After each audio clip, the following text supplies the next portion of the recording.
Assalamualaikum warahmatullahi wabarakatuh. Bismillahirrahmanirrahim. Alhamdulillahirabbil alamin wa bihi nasta'inu ala umuri dunya waddin. Allahumma shalli wa sallim wa barik wa tarham wa tahannan ala jaddil Hasan wal Husaini Muhammadin sayyidil kaunaini narju biha sa'ada fid darain. Qala Allah ta'ala fil Qur'anil Karim, wa idza sa'alaka 'ibadi anni fa inni qarib ujibu da'watad da'i idza da'ani falyastajibu li wal yu'minu bil 'allahum yarshudun. Al-ayah. Di hari ke-13 Ramadan ini saya ingin membacakan hikmah nomor 12 dari kitab Hikam, kitab yang berisi kumpulan-kumpulan hikmahnya Imam Athaillah As-Sakandari. Hikmah ke-12 ini bicara tentang uzlah. Kenapa uzlah itu penting? Karena ini sekaligus menegaskan keyakinan selama ini bahwa tidak ada seorang pemimpin pun, tidak ada seorang tokoh sekalipun yang lahir kecuali melalui proses yang disebut dengan uzlah. Nabi Musa beruzlah di Bukit Tursina, Nabi Ibrahim beruzlah di perapian yang dibikin oleh Raja Namrus, Nabi Ayub uzlah ketika dia menjalani kusta yang berkepanjangan, Nabi Yusuf uzlah ketika dia di penjara, termasuk Rasulullah uzlah ketika di Gua Hira, Jabal Nur. Nah, saya bacakan, ma nafa'al qalba syai'un mislu uzlatin yadkhulu biha midana fikratin. Ma nafa'al qalba, tidak ada yang bisa memberi manfaat kepada hati.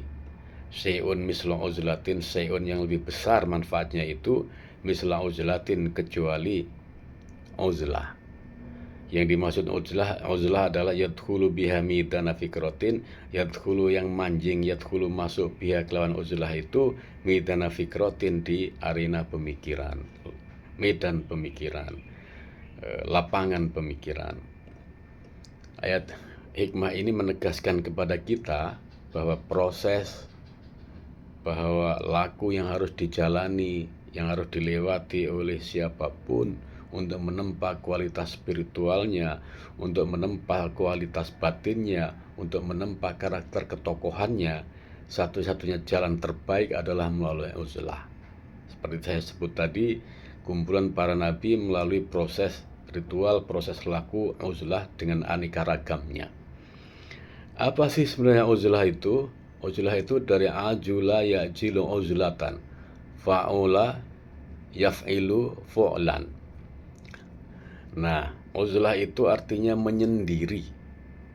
Di sini dijelaskan yadkhulu biha midanu fikratin, menyendiri untuk masuk di dalam medan pemikiran, medan pergulatan kontemplasi, medan pencarian jati diri, medan penempaan spiritual, medan penempaan jiwa. Ini luar biasa ini. Proses ini harus dilalui. Seperti apa caranya? Kalau Ghazali ketika dia berkarya kemudian menyusun Ihya Ulumuddin, caranya adalah dia meninggalkan segala atribut duniawi, meninggalkan sebuah pangkat jabatan akademik, meninggalkan atribut dan jabatan negara, kemudian dia uzlah di sekitar Baitul Maqdis, kemudian lahir karya namanya Ihya Ulumuddin yang sekarang bisa kita nikmati. Nah, dalam konteks uzlah sebenarnya ini hampir seluruh aliran kebatinan, tidak hanya Islam yang seperti yang ditulis oleh Ibnu Athaillah ini, hampir semua aliran kejawen dan lain-lain juga melalui proses uzlah. Apakah Rasulullah juga melakukan uzlah atau yang semakna dengan itu? Uzlah dalam konteks bertapa, dalam konteks bersemedi, dalam konteks meditasi, dalam konteks meninggalkan dan menjaga jarak atau mengambil jarak dari kehidupan, dari keramaian duniawi, kemudian datang ke tempat sepi, datang ke tempat yang dipandang keramat atau semacamnya.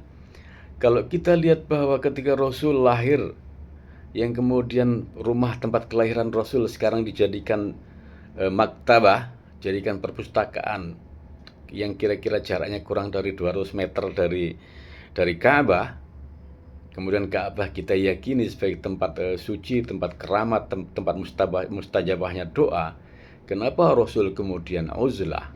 Kenapa Rasul kemudian sedikit bergeser, menjaga jarak dari Ka'bah, kemudian naik ke Jabal Nur, kemudian bertapa di Gua Hira? Meski ini terjadi qoblal bi'tsah, sebelum turunnya wahyu. dan menariknya proses turunnya wahyu pertama, Iqra bismi rabbikal ladzi khalaq, itu adalah ketika Rasulullah uzlah di Jabal Nur di Gua Hira. Ini pentingnya uzlah. Nah, setelah bi'sah atau ba'dal bi'sah, setelah wahyu turun, Rasul menjadi Rasul, kemudian syariat-syariat atau wahyu-wahyu Tuhan turun. Apakah Rasul menghentikan proses uzlah ini? Ketika ada banyak peribaratan kayak sholat, puasa, zakat, yang kemudian rukun imam dan semacamnya, kemudian meninggalkan uzlah, secara definitif, secara de facto, Rasul tetap menjalani itu. Meski misal adalah ada riwayat yang menyebut Rasul sepanjang malam dia beribadah kemudian kakinya bengkak dan semacamnya, atau ada riwayat yang menyebut bahwa Rasul bekas tempat duduknya terasa hangat. Itu artinya bahwa ketika Rasul kakinya bengkak, bekas duduknya adalah hangat, berarti Rasul melakukan dalam tanda kutip meditasi atau yang semakna dengan itu. Ketika kaki bengkak, berarti dia berada pada posisi yang sama persis. Tidak ada pergerakan-pergerakan seperti semacam sholat. Sholat itu tidak terjadi kaki bengkak dan semacamnya. Kenapa? Karena peredaran darah justru menjadi lancar. Karena proses aktivitas af'alun wa aqwalun muftatahatun bitakbir wa muqtatamatun bitaslim. Karena sholat itu adalah aktivitas af'al wa aqwal dan kumpulan perkataan-perkataan muftatahatun bitakbir yang dibuka dengan takbir wa muqtatamatun bitaslim dan ditutup dengan salam. Artinya apa? Ketika Rasul sholat dengan aneka gerakan dan aneka bacaan itu, otomatis darah berjalan secara lancar, peredaran darah lancar, tidak terjadi penumpukan yang kemudian menyebabkan kaki yang bengkak. Ketika Rasul kakinya bengkak, berarti Rasul tengah tidak melakukan sholat, beribadah lain yang dalam tanda kutip bisa saja dimaknai adalah meditasi. Oke. Uzlah. Nah, uzlah ini ada banyak rangkaiannya. Ajula ya'jilu ujlatan wa ma'zulan. Ma'zul. Presiden yang diturunkan dari singgasananya ini disebut dimakzulkan. Dimakzulkan itu artinya disendirikan, dikontemplasikan, dijauhkan dari kekuasaannya, ditanggalkan segala atributnya, dicopot segala pangkat yang melekat pada dirinya. Ini ma'zul. Jadi satu rangkaian ini, orang yang melakukan uzlah, dia harus melepaskan segala atribut duniawi, sama kayak presiden yang dimakzulkan, dia harus melepas segala atribut pangkat duniawinya.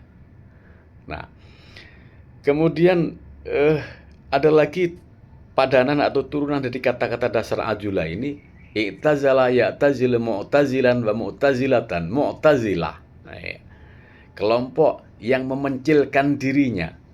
Mencil itu menyendiri, memencilkan itu proses dia menarik diri dari keramaian. Apa bahasa Indonesianya memencilkan dirinya itu? Mencil itu ya menyendiri. Kalau memencilkan dirinya, ya dia proses melakukan itu, menyendirikan diri. Jadi itu Mu'tazilah. Ketika terjadi Wasil bin A'ta mendengar penjelasan dari Hasan Basri, kemudian dia merasa tidak sependapat, kemudian dia menarik diri, bikin majelis sendiri. Kemudian Hasan Basri, orang-orang Asy'ariyah menyebut i'tazala anna Wasil. Jadi kemudian orang menyebutnya adalah kelompok orang-orang yang memencilkan diri, jadilah disebut dengan Mu'tazilah. Nah, Mu'tazilah, ma'zul, uzlah itu kata dasarnya mirip dari ajula ya'julu ajlan wa uzlatan.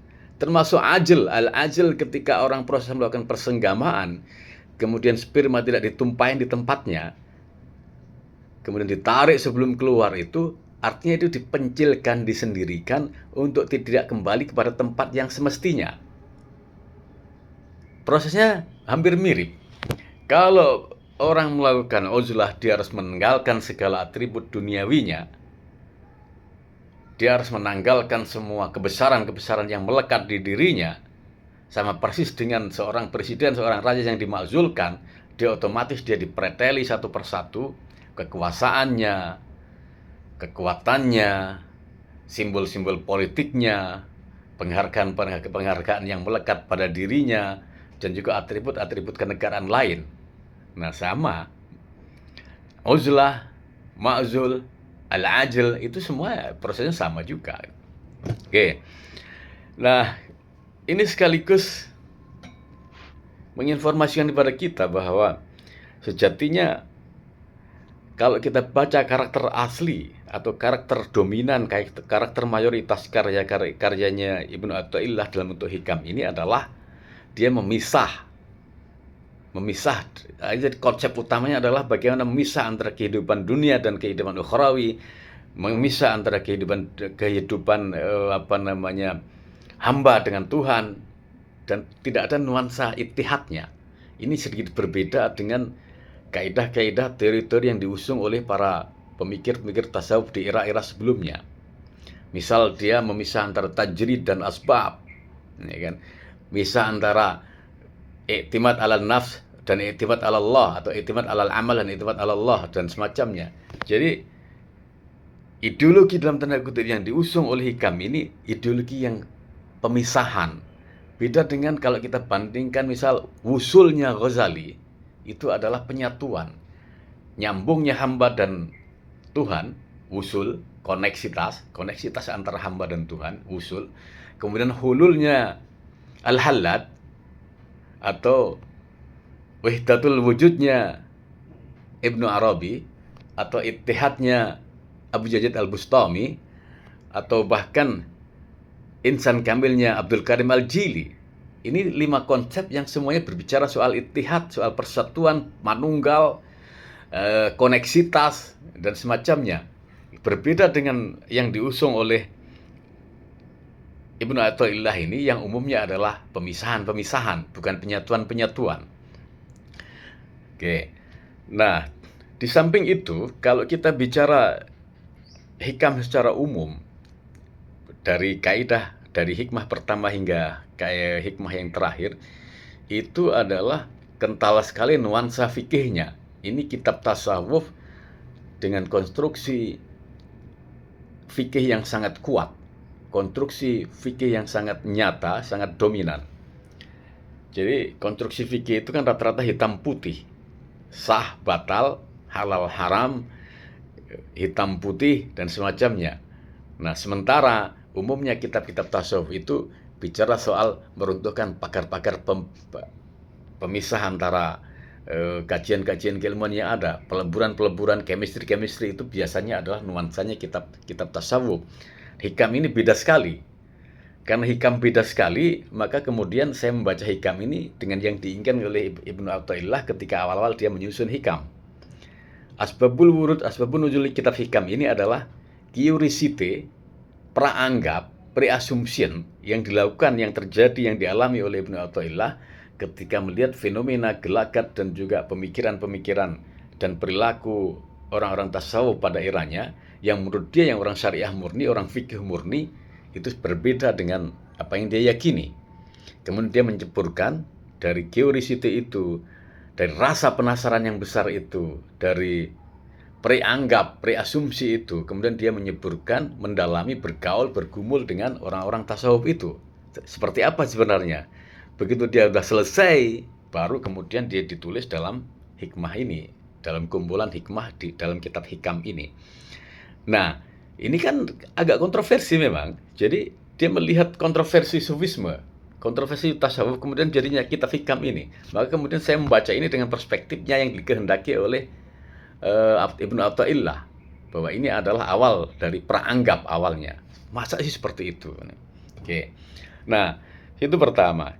Kemudian saya sedikit berbeda dengan bacaan-bacaan kiai, pembacaan di pesantren tentang hikam ini. Kenapa? Karena saya menggunakan pendekatan akademik, pendekatan tradisi kampus yang sedikit berbeda dengan tradisi pesantren. Bedanya di mana? Tradisi kampus itu kan kita punya kebebasan untuk apa yang disebut mengkaji pemikiran tokoh. Kali ini kita mengkaji pemikirannya Ibnu Athaillah dalam kitab hikam. Mengkaji tokoh itu artinya ada sistematikanya, ada yang disebut dengan review pustaka, atau kajian pustaka yang membandingkan karya Ibnu Athaillah ini dengan karya-karya yang sejenis terkait dengan tasawuf, baik dengan ulama-ulama yang sezaman, ulama-ulama sebelumnya, atau ulama kontemporer. Ini adalah review pustaka. Ini nyaris mutlak, harus ada. Kemudian yang kedua, kita juga mengkaji konten asli atau substansi dari yang diusung oleh Ibnu Athaillah ini dalam kitab hikamnya. Ini bicara tentang apa, kemudian mainstreamnya seperti apa, bahasan-bahasanya itu terkait apa saja. Itu kita kaji. Untuk apa itu kajian tentang substansi itu? Untuk dianalisis. Dianalisis kemudian diarahkan ke madhab pemikirannya seperti apa, konstruksi teologisnya seperti apa, madhab fikihnya seperti apa, kemudian madhab tasawufnya seperti apa, di mana titik bedanya dengan pemikir-pemikir tasawuf yang lain atau pemikir-pemikir keislaman secara umum dengan yang lain. Nah, ini kajian akademik. Kalau kajian tokoh itu nyaris mengkaji itu semua. Tidak bisa kita mengkaji tokoh itu saja, nggak bisa kalau secara akademik. Kemudian yang keempat adalah kita harus memberi catatan kritis atau kesimpulan-kesimpulan hasil dari kajian pemikiran tokoh tersebut. Kesimpulan bisa berisi tentang jawaban-jawaban ketika kita tertarik untuk masuk dalam mengkaji ini. Misal warna ideologinya, warna akidahnya, warna kalamnya, warna tasawufnya, kemudian secara tema besarnya itu kemana. Ini hal yang niscaya ketika kajian pemikiran tokoh. Jadi pada intinya ini sedikit berbeda dengan pesantren. Kalau di kalangan pesantren mengkaji hikam itu artinya meletakkan hikam sebagai posisi sakral, meletakkan hikam sebagai panduan atau SOP untuk menjadi seorang wali. Nah, sementara kajian-kajian di akademik itu rata-rata umumnya adalah pertama mencari meaning. Setelah meaning didapat, baru mencari makna atas karya itu, baru kemudian bicara soal memperkaya perspektif untuk digunakan sebagai cara pandang, paradigma untuk melihat baik secara khusus ilmu tasawuf sendiri maupun secara umum adalah fenomena keislaman kontemporer saat ini. Nah, kemudian yang kelima yang tidak kalah penting dari sistematika kajian tokoh itu adalah kita harus menggunakan basic teoretik untuk melihatnya. Kita harus menggunakan teori untuk sebagai perspektif. Kita lihat hikam ini dari konteks apa. Kalau dari konteks teks itu mau nggak mau, cara mudahnya perspektif yang digunakan untuk meneliti teks adalah hermeneutika. Di hermeneutika itu dikenal dengan triangle hermeneutik, trisula kembar hermeneutik. Pertama adalah author, pengarang. Yang kedua adalah teks, karya. Yang ketiga adalah kita, reader, pembaca. Nah, triangle hermeneutik inilah, trisula kembar hermeneutika inilah yang akan mengkonstruksi makna. Misal, kita mengkaji hikam. Oke. Teksnya adalah teks hikam. Karya itu, hikam adalah karyanya Ibnu Athaillah. Ibnu Athaillah sebagai author. Kemudian kita adalah reader, pembaca.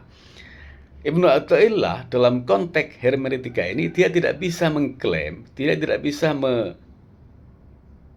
mengendalikan orang memaknai, menafsiri, menyimpulkan hikam seperti apa.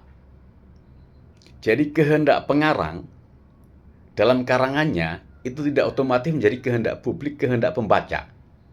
Sesuatu yang kalau sudah dirempel ke publik itu 100% milik publik untuk memaknai, untuk mempersepsi, untuk mengkritik dan semacamnya.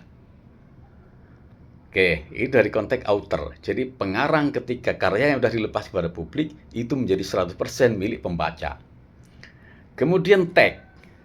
Nah, teks ini itu menjadi bebas tafsir, bebas nilai, bebas segalanya untuk diapresiasi, untuk dikritik, untuk didiskusikan.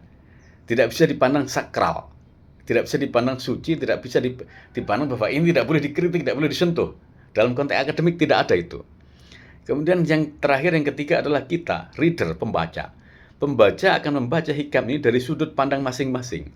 Akademisi model saya pasti akan menggunakan nalar kritisnya untuk melihat, untuk membaca, untuk mendiskusikan, mendialogkan, dan meletakkan karya Athaillah berupa hikam ini sebagai ko-diskusi, wakil diskusi.